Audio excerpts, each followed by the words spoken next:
Welcome to the Docketing Excellence webinar series, which is sponsored by Black Hills IP and the SLW Institute. Black Hills IP is an accurate, efficient, and cost-effective US-based IP docketing and paralegal service provider. The SLW Institute is an educational group created by the Schwegman, Lundberg, Woessner firm, which aims to provide insightful and useful information to the IP community. For this webinar series, we have pulled together docketing experts and managers from the Schwegman firm, Black Hills IP, and their respective clients and customers to help educate on key docketing challenges and issues and share best practices on how to overcome them. The Docketing Excellence webinar series is free. There are about 2 webinars per month through May 2017. To see a complete list of webinar topics and to register for future webinars, go to the Black Hills IP website, which is www.blackhillsip.com. The webinar that we are presenting today is the 9th in the series. Today's topic is annuity payment failure modes. We have allowed time for questions at the end of the webinar. Questions may be submitted using the Q&A button on the control bar on your screen. You can submit a question at any time during the presentation. The question will be held in a queue until the end of the presentation. The presenters today are myself, Jackie Spurtell, and Carol Wells. I'm Ann McCracken, the president of Black Hills IP. I'm a patent attorney with 19 years experience in patent prosecution. I was a partner at the Schwegman firm for 10 years, and I also was a full-time law professor and directed the patent prosecution program at Franklin Pierce Law Center, which is now part of the University of New Hampshire, for 5 years. Jackie, can you please introduce yourself? Yes, hi, my name is Jackie Spurtell. I'm a patent analytics specialist with Black Hills IP. In a former role, I was in-house patent counsel for Thomson Reuters. I've had experience moving data from one docketing system to another, and also having the pleasure of going through that docketing system and making sure annuity information was up to date for annuity purposes. Great. Carol, can you please introduce yourself? Yes, thanks, Ann. Hi, I'm Carol Wells. I'm the annuity specialist with Black Hills IP. I have a bachelor's degree in paralegal studies and 4 years annuity experience. Great, thank you, Carol.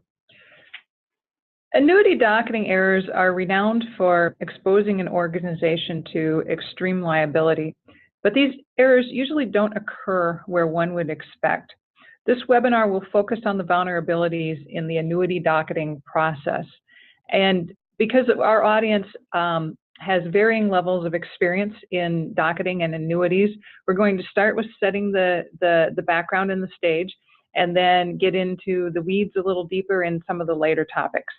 Today we'll be discussing the following: the stakeholders in the renewal process, the typical architectures of a renewal system, how annuity payment instructions are collected, and then where things can go wrong in the annuity payment system, and methods for guarding against missed annuity payments. But before we go into the first topic, I want to comment on the usage of our term renewal. I know the word renewal has a special meaning in the trademark field. We're not talking about trademark renewals today. Rather, we're using the term renewal in a generic sense to refer to any type of patent maintenance fee, annuity, or tax charged by a government patent office. There's some variation in the terminology from country to country. For example, the US calls it a maintenance fee. In Europe and many other foreign countries, it's called an annuity, but not in Canada. There, it's still called a maintenance fee. So we use the term renewal as a generic term to encompass any payment that must be made to keep a patent, or in some cases, a patent application, in force. Let's start with the stakeholders in the process. First, the orange block in this diagram represents the individual or the group within the organization that has the knowledge about the value of the patent. They're the decision maker regarding whether or not the next annuity payment is to be made. And This could be an R&D group, an inventor, a business unit officer, a patent committee, maybe a licensee. In some cases, in a small organization, maybe it's even the patent attorney. So that's one stakeholder. Another stakeholder, represented by the yellow block, is the individual who has to communicate that decision regarding the payment to the annuity payment manager. That's the company representative who is transferring that decision or the information about that decision along to the party who's going to be responsible for making the payment. The third block, blue block, is what I'm referring to as the annuity payment manager. This could be a law firm, or this could be a commercial annuity payment service. Another party that I just want to mention, because it'll come up later in our discussion, that can come into play is the foreign agent who's responsible for making the payment in the particular country, or maybe even who is just listed as the correspondence contact for a particular patent, even if they weren't the one to make the payment. For example, if an annuity payment is missed, the foreign agent may be the one who gets the notice of non-payment. And let's say responsibility had transitioned from the party who was handling the payment or handling the prosecution to after grant the company. And the foreign agent has to send the notice of non-payment to the appropriate party. So sometimes they get involved just because they're listed as the correspondence contact, and we'll talk about later how to make sure that even the foreign agent is engaged and involved in making sure things work correctly in the renewal process. So that block that I called the annuity payment manager, which is just a name I'm using here, from the point of view of the company who owns the patents that are being, for which the annuity payments are being made, this annuity patent manager could be the law firm, or it could be a commercial annuity provider. If it's a law firm, it means that the company representative is interacting directly with the law firm to provide information for the payments and payment decisions. The law firm may then be making the payment directly themselves. For example, many U.S. law firms make maintenance fee payments directly with the USPTO. The law firm may also be making the payment through their own network of foreign agents. Or the law firm could be working with their own annuity payment provider, which introduces another level into this particular scenario. And finally, the company could be working directly with an annuity payment service and providing instructions directly to the annuity payment service. When you have the scenario of a law firm that's working with an annuity payment provider, the law firm in that scenario really just becomes the middleman to communicate the company's instructions to the annuity payment provider. And it's very common for law firms to work this way and work with an annuity payment provider to do the annuity payments. But for the company in this scenario, this just really increases the cost due to having an extra layer in this particular process. And then another option, as I already said, was the company might just work directly with the commercial annuity payment service. And a few examples of annuity payment providers, there's several out there. Some are Thomson, CPI, CPA, or our sister company, Black Hills IP Renewals. Continuing on with a little more groundwork to set the stage for the more advanced topics, let's talk about the typical architectures of a renewals system. So most commercial annuity payment providers have software that I will call a back-end annuity system. That's the software that they're using to track the due dates, track what's paid, what's not paid, and that software often communicates with a docketing system that I will call a front-end docketing system. Records are typically added to the back-end annuity system by transferring them from the front-end docketing system. That could be the law firm's docketing system, for example, or the company's internal docketing system. And there's varying processes for this transfer. When the information used by the annuity payment provider is transferred from the front-end docketing system to the annuity provider's system, it's critical that the data in the docketing system is correct to begin with. And in some systems, in addition to the matter details being transferred from the front-end system to the back-end system, the annuity payment instructions themselves are also entered in the front-end docketing system and then transferred to the back-end annuity payment system. Now, so how are the annuity payment instructions collected? If it's a law firm managing the annuity payments, they usually get their payment instructions from the clients and then provide the instructions to the annuity payment provider if they're working in that middleman role. Often, the client has more than one person who needs to be consulted to get the payment instructions, and as a result, it can take multiple follow-ups with the client before instructions may be received by the law firm to pass on to the annuity payment provider. On the other hand, if a company is working directly with the annuity payment provider, they provide the payment instructions to the annuity payment provider, but they still may need to consult with multiple people internally, those decision makers, and follow up multiple times to get instructions. So those are a couple examples of how annuity payments are collected. Yeah, and I just want to add to that what we're talking about right now, what Ann just mentioned on these ways of annuities being collected, these are the more complex scenarios. So the larger your portfolio becomes, the more potential room for error is going to happen. Just naturally, you have more people involved, there's more layers of communication.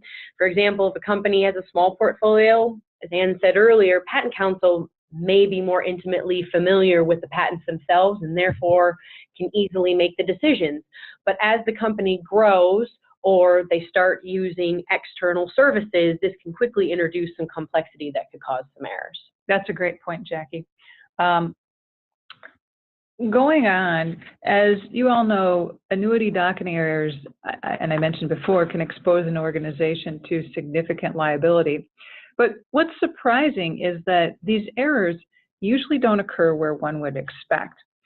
Most annuity docketing errors are not a result of entering a wrong deadline in a docketing system. Rather, most annuity docketing errors are a result of confusing systems and processes that are associated with managing annuity payments. So next, Jackie and Carol are going to talk about some of the things that can go wrong in the annuity payment process. Thanks, Ann. So the first one we'll talk about right now is file transfer errors. The main one here is the file number and serial numbers. This is key. You want to be able to get that bibliographic data in there. Obviously, filing dates and all that are very important as well. But I'll give you a very quick example that people may not think about. Chinese application numbers. They're very long. It's, I believe, 13 digits on the new format of a Chinese application number. And if anyone has ever tried to type in 13 digits, Excel likes to put that automatically in scientific format. If that's been saved and resaved multiple times, you suddenly can kind of lose the number and you don't know what that application number is. Yes, there are ways to make sure, but if someone's not paying attention, that can kind of just begin the error process for you. Or what I have personally seen a few times, but could definitely happen on this Chinese example and in others, is the Chinese application number has those digits and then it has a period and another number. So let's say that the Chinese application ends in 1.8.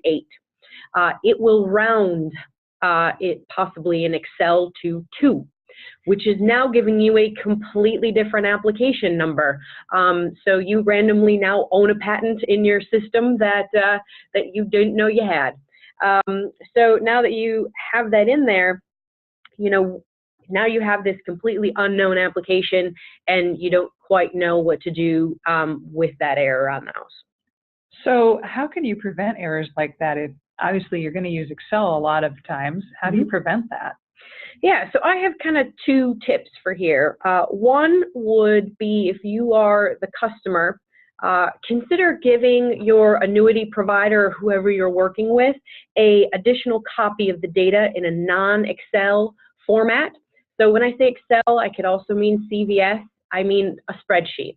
So put it in something like a PDF or image, something that doesn't change every time you open it and you don't have to really save anything. This is very helpful. People who should be entering data in your system should be well versed in what application number should look like. So if they don't see that 0.8 or a point something in a Chinese application going back, they can then refer to that PDF to go, oh, it rounded it. I now know that there's an error here. The second, which is a little more optional but is very helpful, is checking some public data. So again, having someone recognize that for some of the trickier countries, going back to the Chinese example, if it did round it to 2, if you went to try to go verify it publicly on the Chinese website, you would find that either one, that patent doesn't exist, or that it's not your patent on those. Another variation of serial numbers going wrong is, as I kind of alluded to a little bit, you have the wrong serial number. You actually put the wrong serial number into your application, and that triggers a renewal date based on that, and you end up paying the wrong annuity. You are definitely helping out another company out there, kind of paying it forward, so to speak, but then you still have the challenge of you have to still pay the patent that's yours. Patent offices don't care that you paid the wrong one. I don't recall any countries off the top of my head that will appreciate a mistake and refund on that way. So you're kind of in it for both of those countries or both of those applications, and that can kind of get costly. So you definitely want to get the information in there correctly the first time.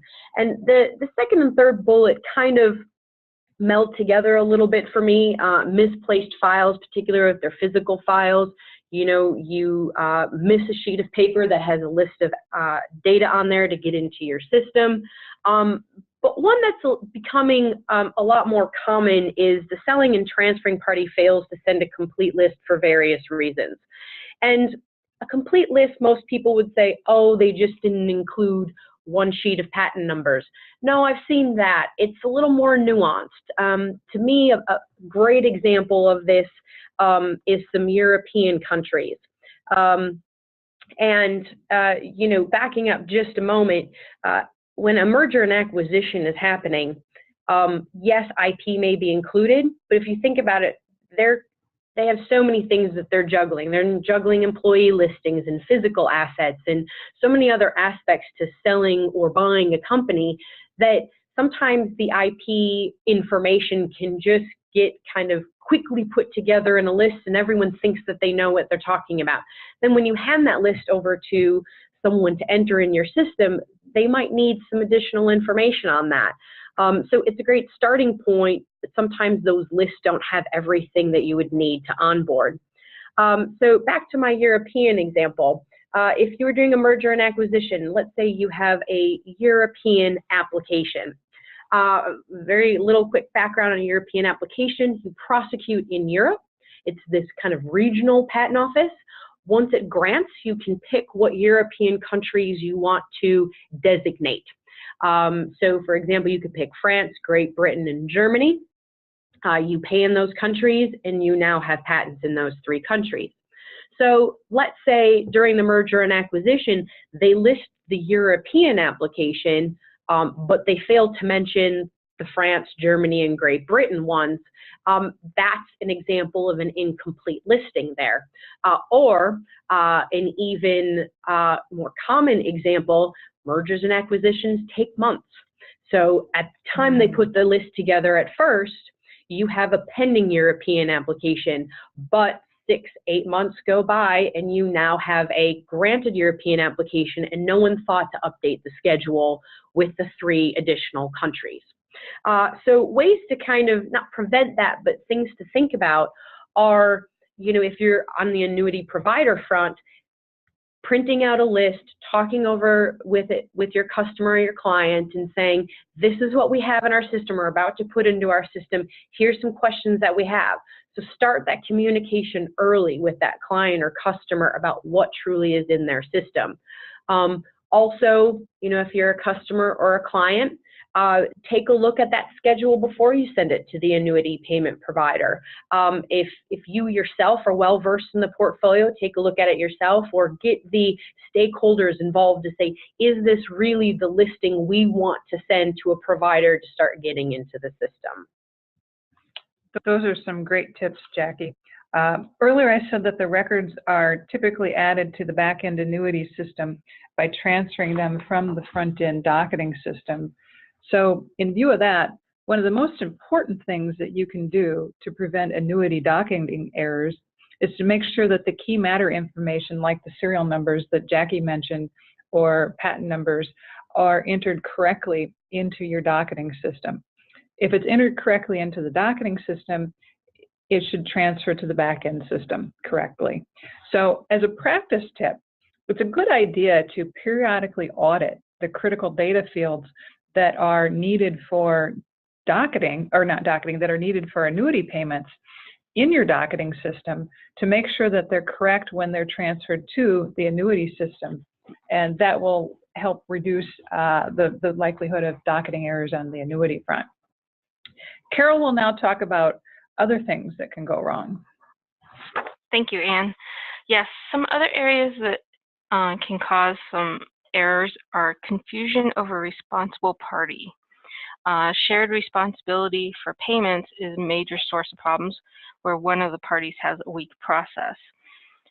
For example, there are some U.S. law firms that choose to make payments directly with the patent offices in certain countries, such as an EP pending application, Canada pending application, or US.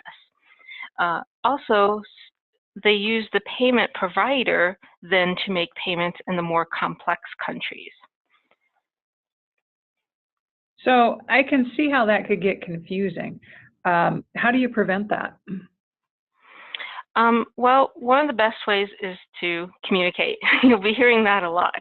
But just to make sure that everybody's communicating, especially in that type of scenario where the customer, the law firm is handling pending applications, make sure to communicate status changes. Make sure that all parties involved know as soon as possible when there has been a status change. Another area is when corporations are taking responsibility for payments in-house. If you haven't done this before, then you may not understand the level of work involved, and so some people may get confused in that area. There could also be too many cooks in the kitchen, multiple people making decisions, and sometimes those decisions contradict each other. So again, to sound like a broken record, communicate. Also, some law firms require a handoff responsibility for annuities, but fail to properly instruct the annuity provider. So I guess I'd add to my recommendation then to periodically audit critical data fields such as application numbers and patent numbers. I'd add to that the status of the particular application or patent as well, based on what you just said, Carol, because that sounds like that's key information to be transmitted correctly also. Are there other areas where there can be confusion, Carol? Yes. When the law firm mistakenly thinks that the corporation is handling payments, but the corporation doesn't actually handle. So, for example, some countries may have some back fees. For annuities, they're included in the grant process. And so those back fees may need to be paid through the foreign agent. Or the annuity provider may have a policy in place where they do not pay back fees, and those must be paid through the foreign agent. Okay, so in that example, the law firm's assuming the annuity provider is making the payment, but it's actually the law firm that's responsible for making that particular payment for back fees through the foreign agent. Jackie, are there examples where you've seen that happen? Yeah, a good example of this is India. They have it where once an Indian application grants, you have 3 months not only to pay the grant fee, but all of the back due fees. So let's say it grants in the 11th year, you have to pay all the way through years 11 within 3 months. Now, that timeline could go against or doesn't really line up with the annual deadline of a annuity, a typical annuity. So let's say something granted in September, you have till the end of December to pay all those back fees and the grant fee. However, the typical annual Indian annuity might not be till March. So you can see why maybe some annuity providers as a policy don't want to have to also know the grant deadlines. They just get to focus on when things are due annually. That makes sense. Another area where there could be a breakdown in the system is when the foreign associate is unsure of who to send annuity payment information to. This can result in important notices not being properly forwarded to the annuity provider. So again, going to say it over and over again, is to communicate. Make sure that everybody is communicating about where notices need to be sent, because, for instance, notices of non-payment could be sent to the wrong party, whereas it wasn't intended to not pay a matter, and so the notice of non-payment may have been sent to the foreign associate and they didn't know who to send it to or something like that. Okay. And then are there situations in where you can wind up with double payments happening as well? Slightly different scenario from the notice of non-payment? Yeah, you actually can. A great example of this would be, let's just take Europe, for example, because I know that can be a thorny one. So let's say you're getting really close to that annuity deadline. So the law firm gets an excited email from European counsel saying, this has not been paid, we need to pay this right now. Obviously, the law firm wants to react very quickly. They want their client's application to keep going. So within the hour, they respond back and say, yes, please pay, because of the time difference, right? Time is of the essence on that. Meanwhile, the company is still mulling it over. And they have their own annuity payment provider. And, you know, there was maybe a breakdown in communication to the law firm not to pay it through the foreign agent, but pay it through their annuity provider. So suddenly the company says, yeah, payment provider, yes, pay it on my behalf. So now you have the annuity payment provider and the foreign agent both going in at the patent office at the same time and paying that European renewal. Now, like most patent offices, they like receiving money, and they don't pay attention to how many times someone paid on the same application as well for the same year. So what they do is they'll happily take both of those, and at some point they go, oh, you managed to double pay us. But instead of refunding one of the parties, they say, nope, the refund process has to go through European Council. So they will give the refund back to European Council, which again, it's not the applicant. The applicant has now paid twice. So now the applicant has to get the refund only through their European Council. So that process can just be arduous and time-consuming, to say the least. And the European Council's probably charging them for that service too, I would imagine. That could be a possibility. So, boy, again, here, great example. The error was not the docketing of the due date. Everybody had the same due date on their radar, but there's so many different parties involved in a complex process here that you wind up with the issue resulting from confusion over who's responsible, right? Right. And as I point out, it's not necessarily an error in that scenario, but it does add to the complexities of annuity payments. Exactly. All right. Well, Jackie, what else can go wrong? Oh, I have a few more things, because what else could possibly go wrong? How about that data synchronization between the front end and the back end system? I'm sure this never happens, but in case it does, here's some things that could be a little preventative. The back end system, so kind of where the annuities piece is happening, Requesting a full list of matters there and from that annuity provider, and making sure that that list corresponds to what's on your front end. Now, it may not match up perfectly because maybe the annuity system doesn't grab the U.S. pending ones, for example, until they grant, right? So I'd maybe manage your expectations from a customer perspective that it's not going to be an exact match, but at least the main annuities get in there, or the ones that require annuity get in there, I should say. Also know the frequency to which the front-end system is transferring information to the back-end system. We're a culture these days where real time is expected. However, that may not be the case. So knowing maybe it is real time, or maybe the front end at the end of every night will send information to the back end, or daily or weekly or monthly on that. But at least you can know and ask your payment provider how often that they talk to each other, so you can kind of manage your expectations, and if you make a change and you go back in there the next day and it's not there, you understand why. Also, if a malfunction were to occur, before that happens, talking to your provider to ask, when a malfunction happens, what's your notification policy?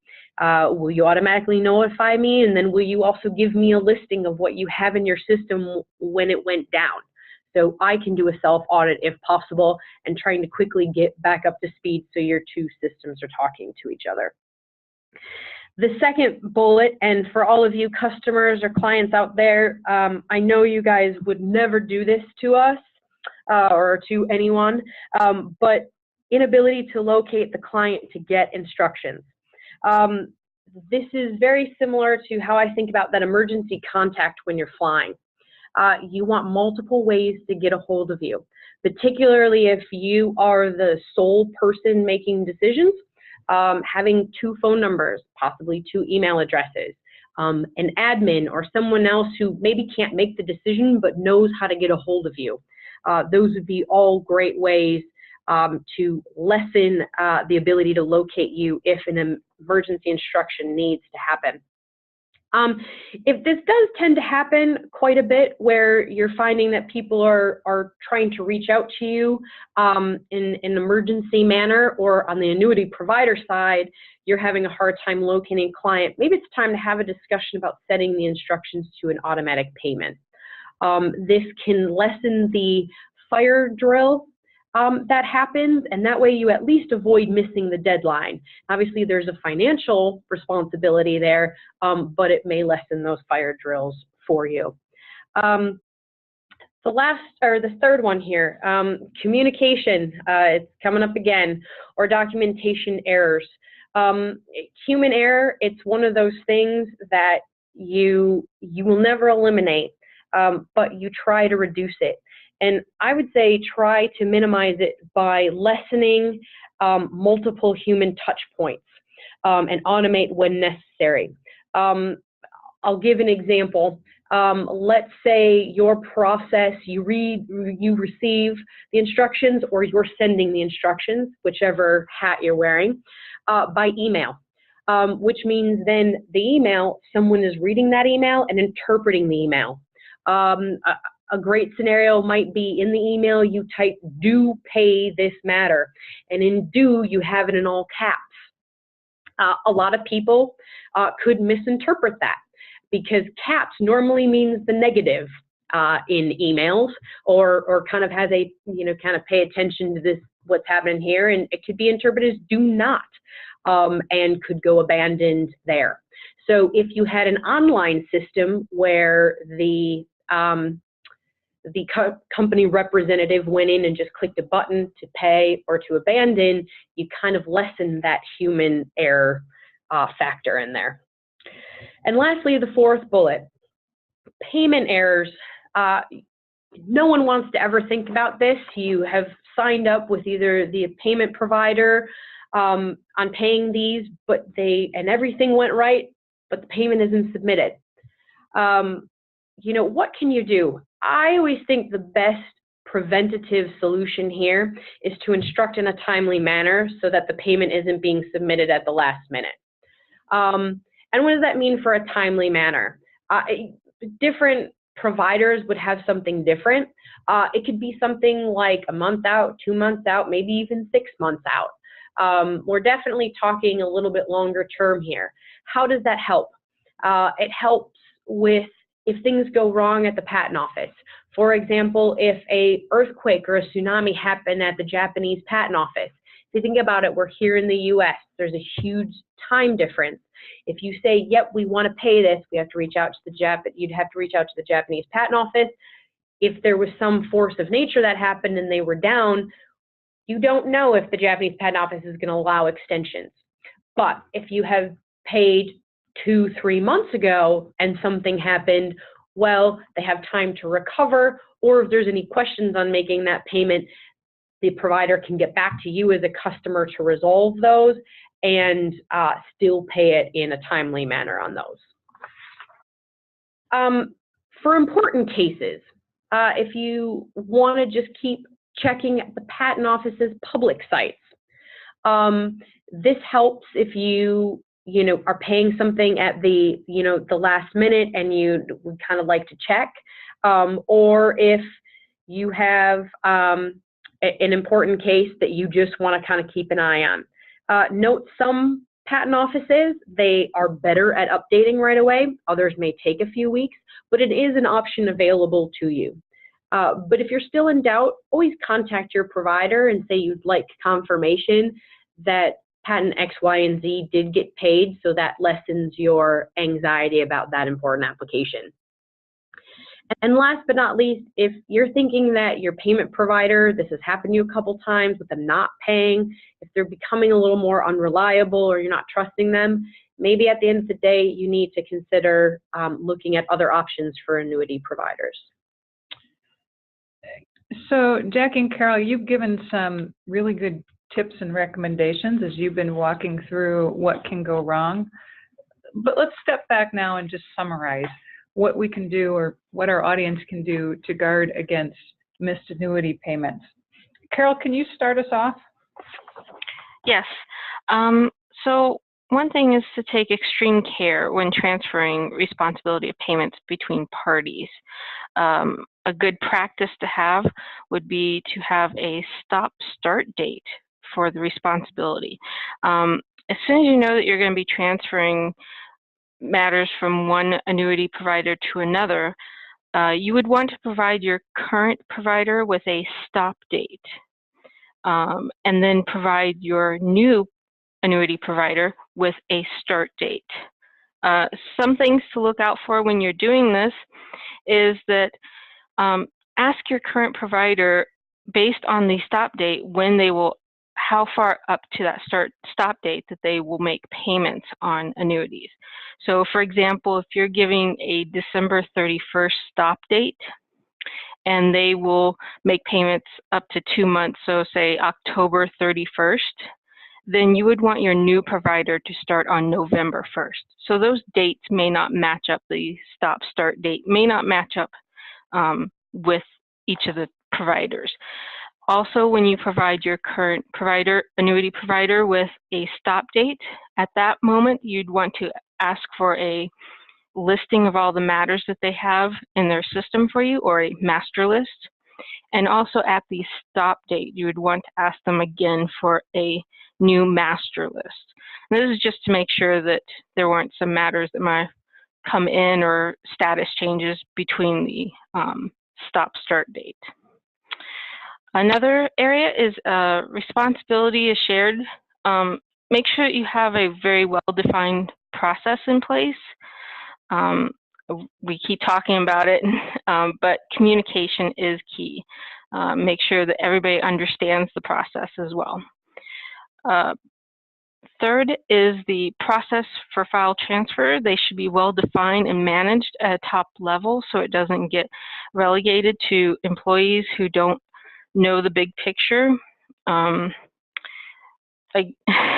We keep sounding like a broken record, but make sure that there is a defined process for the file transfers and that someone who understands all of the moving parts in the renewal process to make sure that the matters are open properly. So Carol, you're emphasizing communication, and I can't emphasize enough how important it is to make sure that the critical matter data in your docketing system is correct so that it's passed on to your annuity system correctly. So both of those things are very, very important. And then also make sure your foreign associates have clear instructions on how to handle notices of non-payment of annuities, particularly in the example where a notice of non-payment of annuity goes to the foreign agent because they were listed as the correspondence contact, but they're really not involved in the annuity payment process.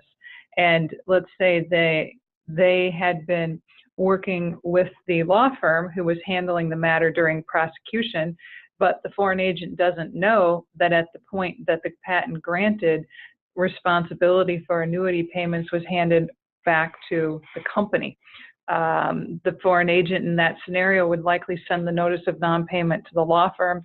The law firm might look in their docketing system and see that they're not responsible for it anymore, and that notice might not get to the party who needs to know about it. So make sure foreign associates have clear instructions on how to handle notices of non-payment. Carol, what else? Well, in a perfect world, your annuity provider would like standing instructions of a default pay instruction. However, if that isn't possible for some companies or clients, at least to provide instructions as soon as possible. Again, as Jackie mentioned earlier, giving 1 month or 2 month instructions prior to the due date in case something does happen. Yeah, and the last one here, all file transfers and new file onboarding should be monitored and double-checked. I think this has been kind of a theme throughout here. The only thing I want to add is ask your annuity provider if they do verify information against public data whenever possible. This is a great way to objectively take a customer's or client's data. And I'm sure for all you clients and customers out there, it's perfect. But on the off chance there's a few missteps here and there with that bibliographic data, public data should be able to bring that to light. So they can compare, publicly what's the filing date out there to what you have in your system. And it just gives you a little bit of peace of mind and this kind of objective view as to the information that's in your system to get it cleaned up for the annuities to move forward in a more consistent way. Well, Jackie and Carol, thank you for sharing the examples and the tips and recommendations on this topic. We really appreciate it. I'd like to remind the audience that questions regarding the subject matter of today's program can be submitted using the Q&A button on the control bar on your screen.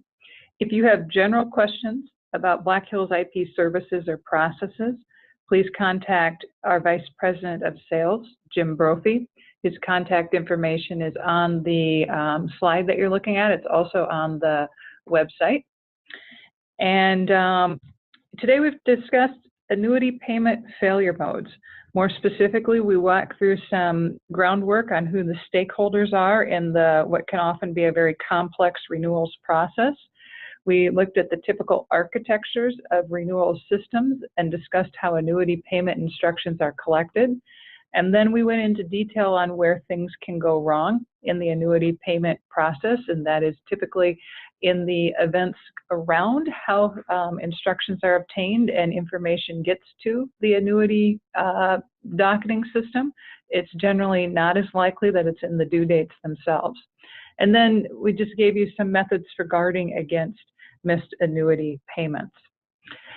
At this point, we don't have any questions in the queue, so I just want to remind everyone that the slides and an audio recording of today's program will be posted on our website, which is www.blackhillsip.com.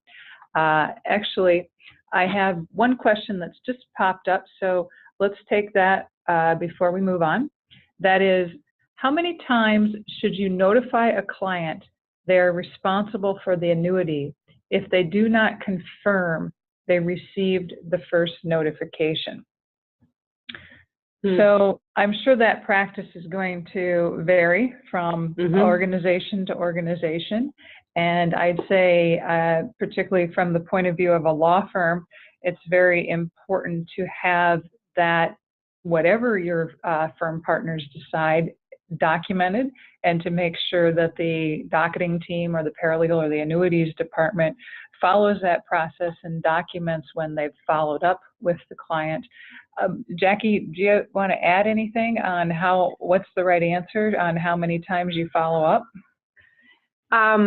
You know, I think there could be any different type of scenario. I think it depends on, you know, how complex the client or the customer is, also how big the annuity provider is themselves. It really just, it's sometimes almost a gut check.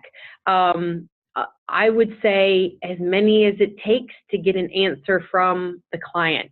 And I know that that can sometimes be very overwhelming, and to feel like you're spending your whole day waiting for that client to get back to you. But on the off chance that it got sent to the wrong email, this is one of those situations of, if you're doing it by email, maybe calling them, or finding different ways to communicate with them than just by email. So there is no one answer for this. It's more kind of your gut feel for that client or customer, but I would say as many as it takes. And a suggestion that just came in from another member of the audience is that they send a signature required letter to the client to absolve the firm of any potential issues, so that they have evidence that the letter was at least received and the request for instructions was received. And I think that's a great practice to adopt as part of your process. So you have an escalation probably, where you start with your standard procedure for requesting instructions, have some follow-ups. If you're not getting anywhere, eventually you get to the point where you're sending the certified letter for signature and saving that in your files. Yeah. Okay. You hope you don't have to get to that point, but sometimes that can happen. Well, great comments there. I would, given the amount of time we have left, I think I'm going to move on to what the next program in the series is. So the next webinar in the Docketing Excellence webinar series is on February 15th at 1 p.m. Central Time. The topic is the right way to calculate due dates in EP and China. We'll let you know what the right way is. To register for this webinar, go to the Black Hills IP website. Thank you everyone for participating today. We hope you will join us for this and other webinars in the Docketing Excellence webinar series. Thank you.